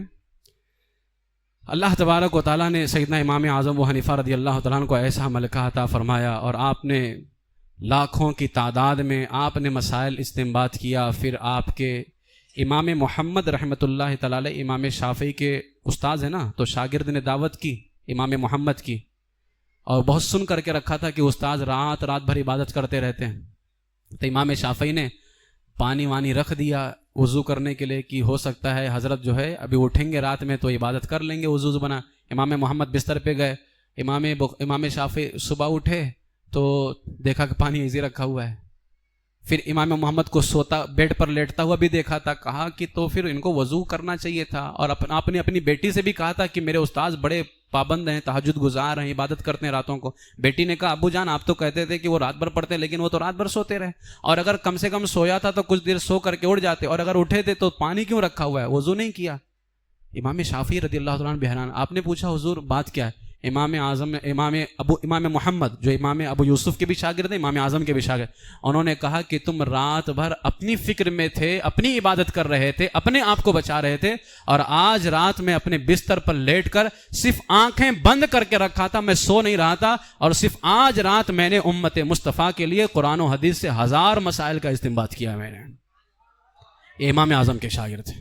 1000 مسائل کا استنباط صرف ایک رات میں امام اعظم کے شاگرد فرما رہے ہیں. تو اللہ تبارک و تعالیٰ نے امام اعظم ابو حنیفہ رضی اللہ تعالیٰ عنہ کو کتنا علم عطا فرمایا. سن 150 ہجری کے اندر امام اعظم ابو حنیفہ رضی اللہ تعالیٰ عنہ کا انتقال ہو گیا. امام اعظم ابو حنیفہ رضی اللہ تعالیٰ عنہ کا انتقال سن 150 ہجری کے اندر ہو گیا. اور جب آپ کا انتقال ہوا, جس قبرستان میں آج امام اعظم رضی اللہ تعالیٰ عنہ مدفون آرام فرمائے, اس قبرستان سے 3 رات تک کے مسلسل یہ آواز آتی رہی, فقیہ چلا گیا, اب تمہارے پاس ایسا فقیہ کوئی نہیں, لہٰذا اللہ سے ڈرو اور امام اعظم کے بہترین ماننے والے بنو. امام اعظم نعمان ابن ثابت رضی اللہ تعالیٰ عنہ کا وصال ہو گیا, تو اب کون ہے جو ان کے بعد تاریک راتوں میں بیدار رہے؟ یہ امام اعظم ابو حنیفہ رضی اللہ تعالیٰ عنہ کی قبر اطہر سے, جس قبرستان میں آپ کو دفن کیا گیا, 3 رات تک کے اس قبر سے یہ آواز آتی رہی. تو امام اعظم ابو حنیفہ رضی اللہ تعالیٰ عنہ کو اللہ تبارک و تعالیٰ نے علمی مقام بہت بلند عطا فرمایا. اور الحمدللہ اللہ رب العزت کا شکر و احسان ہے کہ ہمارے ہاتھ میں جو ہے اللہ تبارک و تعالیٰ نے دامن بھی کیسے کیسے عطا فرمائے. رسول اعظم, امام اعظم, غوث اعظم, پھر خواجہ اعظم, پھر اللہ کا شکر ہے مجدد اعظم. اللہ کا لاکھ لاکھ شکر و احسان ہے کہ مجدد اعظم اعلیٰ حضرت علیہ رحمت و رضوان نے اس زمانے کے اندر ہمارے ایمان و عمل کی حفاظت فرمائی. میرے عزیزو, آپ تمامی حضرات اپنے محسنین کو یاد رکھیں, ٹھیک ہے. امام اعظم ابو حنیفہ رضی اللہ تعالیٰ عنہ کے بعد سے لے کر کے آج تک ان کے جیسا کوئی عالم پیدا نہیں ہوا ہے. اسی لیے اعلیٰ فرماتے ہیں امام اعظم نے جن مسئلوں کو حل کیا وہ حل ہو گئے, جن مسئلوں کو امام اعظم نے حل نہیں کیا تھا آج تک وہ مسئلے حل نہیں ہوئے ہیں, آج تک وہ مسئلے حل نہیں ہوئے. اور یہی شان اللہ تعالیٰ نے امام احمد رضا کو عطا کی تھی. امام احمد رضا نے جن مسئلوں پہ قلم اٹھایا تھا وہ مسئلے حل ہو گئے. جن مسئلوں کو امام احمد رضا نے چھوڑا آج ان مسئلوں کے اندر اہل سنت میں اختلاف ہے. آج ان مسئلوں میں اہل سنت کے اندر اختلاف پایا جا رہا ہے، اس لیے ہمارے دونوں بڑے محسن ہیں اور تمام صحابہ، تمام اہل بیت اطہار، تمام اولیاء کرام رحمہم اللہ ہمارے محسن ہیں۔ اللہ تبارک و تعالیٰ سب کا فیض عطا فرمائے، سب کے نقش قدم پر چلنے کی توفیق عطا فرمائے، ایمان پر زندہ رکھے اور ایمان ہی پر خاتمہ بالخیر فرمائے۔ وآخر دعوایا ان الحمد للہ رب العالمین۔ السلام علیکم ورحمۃ اللہ وبرکاتہ۔